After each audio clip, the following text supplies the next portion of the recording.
బేతాళుని ప్రశ్న విని వరుణ్ణి నిర్ణయించిన విక్రమాదిత్యుడు వెంటనే చెట్టుపైకి పోయి బేతాళుని పట్టుకుని తెచ్చుచుండగా బేతాళుడు ఈ క్రింది కథ చెప్పెను. సింహపురమను పట్టణమును వీరదేవుడు అను రాజు పాలించుచుండెను. అతనికి పద్మావతి అను భార్య కలదు. ఆ రాజుకు చాలా కాలం వరకు సంతానము కలగలేదు. అందుచేతన అతడు విచారగ్రస్తుడై ఒక జ్యోతిష్కుని పిలిపించి తనకు సంతాన ప్రాప్తి కలదో లేదో తెలుపగోరెను.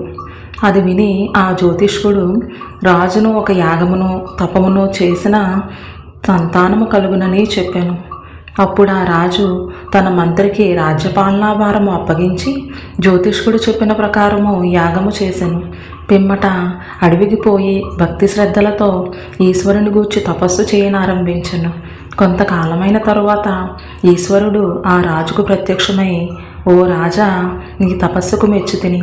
నీకు త్వరలో సంతాన ప్రాప్తి కలుగగలదు.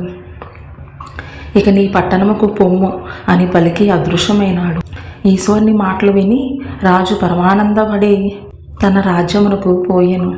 జరిగిన సంగతులు భార్యకు చెప్పగా ఆమె ఎంతో ఆనందించి ముందు కంటే ఎక్కువ భక్తి శ్రద్ధలతో ఈశ్వరుణ్ణి పూజించుచుండెను. కొన్ని దినములకు ఆ రాజునకు ఒక కుమారుడును ఒక కుమార్తెయు కలిగిరి. వారు బాలచంద్రుల వలె ప్రకాశించుచుండిరి. రాజు తన కుమారునకు సూర్యదేవుడని కుమార్తెకు రత్నావతి అని నామకరణములు గావించి మిగుల గారాభంతో పెంచుచుండెను. రత్నావతి క్రమముగా పెరిగి పెద్దదయ్యెను. ఆమె సకల కళలలో మంచి నేర్పు కలిగి తల్లిదండ్రుల మెప్పు పొందుచుండెను. రాజు ఆమెకు తగిన వరుణ్ణి చూచి వివాహము చేయదలుచుచుండగా ఒక రాజకుమారుడు వచ్చి ఆమెను తనకిచ్చి వివాహము చేయడని రాజును అడిగాను.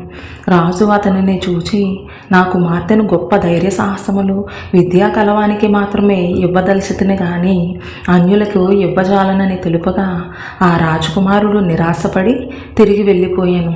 తరువాత రాజు ఎంతో కాలము నిరీక్షించినను అతడు అనుకున్న గుణములన్నీ గల వరుడు లభించలేదు.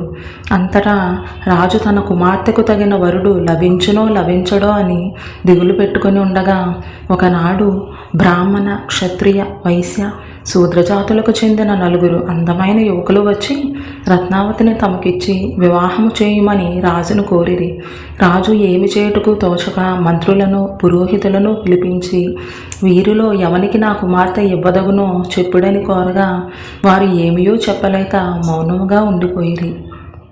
కాబట్టి ఆ చిన్నదానిని ఎవరికి ఇయ్యవచ్చునో తెలుపుము అని బేతాళుడు అడుగగా, ఏ స్త్రీనైనను అన్యకులస్తునికి ఇచ్చుట అక్రమము కనుక స్వకులస్తుడైన రాజకుమారునికి ఇచ్చి వివాహము చేయుట యుక్తము అని విక్రమాదిత్యుడు చెప్పెను. విక్రమార్కుడు మౌనం వీడి బేతాళుడికి ఈ విధంగా సమాధానం చెప్పటంతో నియమం ప్రకారం మౌనభంగమై బేతాళుడు మాయమై తిరిగి చెట్టును చేరుకుని యథాస్థితిలో వేలాడసాగాడు. ఇలాంటి మరెన్నో వీడియోస్ కోసం లైక్ చేయండి, సబ్స్క్రైబ్ చేయండి, బెల్ ఐకాన్ ప్రెస్ చేసి ఆల్ నోటిఫికేషన్స్ సెలెక్ట్ చేస్తే నేను పెట్టే వీడియోస్ వెంటనే మీ ఫోన్లోకి వస్తాయి.